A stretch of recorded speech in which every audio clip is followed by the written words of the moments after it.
హైదరాబాద్ జలసౌధలో కృష్ణా నది యాజమాన్య బోర్డు సమావేశం జరిగింది.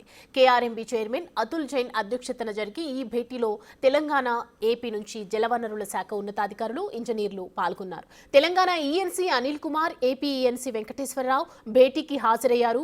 సమావేశంలో వివిధ అంశాలపై అధికారులు చర్చించారు. రెండు రాష్ట్రాలకు కృష్ణా జలాల విడుదల, ఇప్పటి వరకు వినియోగం, జలాశయాల్లో నిల్వలు, కృష్ణా పరివాహకంలో టెలిమెట్రీ పరికరాల ఏర్పాటు, సాగర్, శ్రీశైలం జలాశయాల ఆనకట్టల మరమ్మతులు, బోర్డుకు నిధుల కేటాయింపు, రెండు రాష్ట్రాలు నిర్మిస్తున్న ప్రాజెక్ట్స్పై పరస్పర ఫిర్యాదులపై చర్చించారు.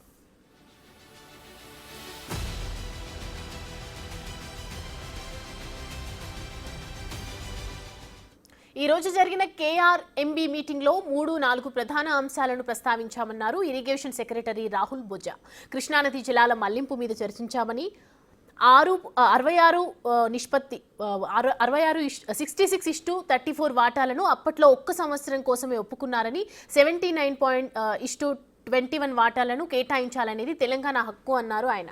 అప్పటి వరకు నది జలాల వాటాలను 50:50 ఇవ్వాలని కోరామన్నారు. అయితే పాత కేటాయింపులనే కొనసాగించాలన్న ఏపీ ఈఎన్సీ వెంకటేశ్వరరావు కోరారు.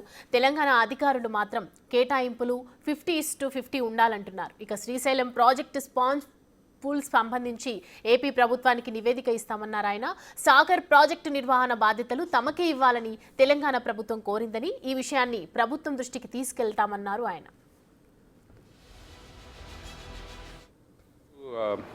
కేఆర్ఎంబీ మీటింగ్ జరిగింది జల్సౌదాలో.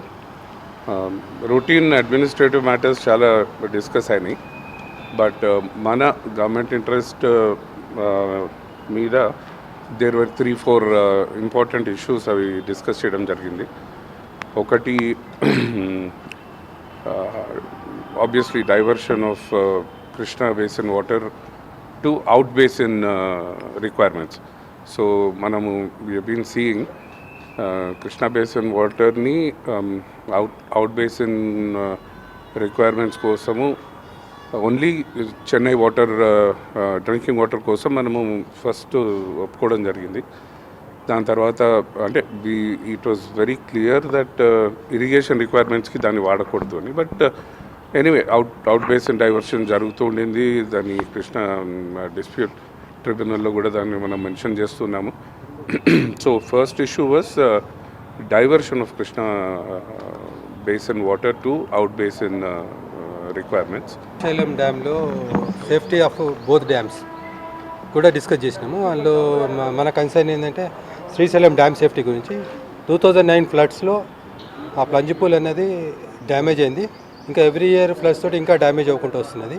అది అదే నాకు వచ్చిన నోటీస్ ప్రకారం, అంటే పేపర్ న్యూస్ ప్రకారం, దాని ప్రకారము అది about 300 meters, 400 meters, about 50 meters depth ఉందని అన్నారు.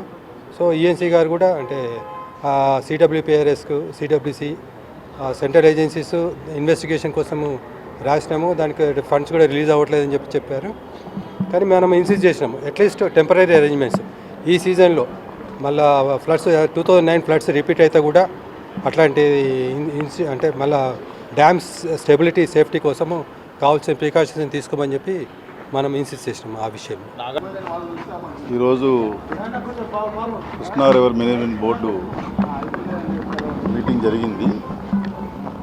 సో దీంట్లో కొన్ని అడ్మినిస్ట్రేటివ్ మ్యాటర్స్, అంటే ఈ నెక్స్ట్ ఇయర్ బడ్జెట్కి కావాల్సిన అమౌంట్స్, తర్వాత ఈ సంవత్సరం జరిగిన ఎక్స్పెండిచర్, ఇట్లాంటి అడ్మినిస్ట్రేటివ్ మ్యాటర్స్ కొన్ని డిస్కషన్ జరిగింది. మెయిన్గా టెక్నికల్ ఇష్యూస్లో ఉన్న వాటర్ని ఈ సంవత్సరము మనం ఏ విధంగా వాడుకోవాలి, రేషియో ఏ విధంగా ఫాలో కావాలి అనే దాని గురించి డిస్కషన్ జరిగింది. సో దాంట్లో తెలంగాణ గవర్నమెంట్ సైడ్ నుంచి 50-50 రేషియోలో డిస్ట్రిబ్యూషన్ చేయాలని చెప్పి వాళ్ళు అడగడం జరిగింది. సో ఆంధ్రప్రదేశ్ సైడ్ నుంచి ఈ 66-34 రేషియోలో ఇదివరకు నుంచి ఫాలో అవుతున్నాం కాబట్టి సేమ్ రేషియో ఫాలో అవ్వాలని మేము చెప్పడం జరిగింది.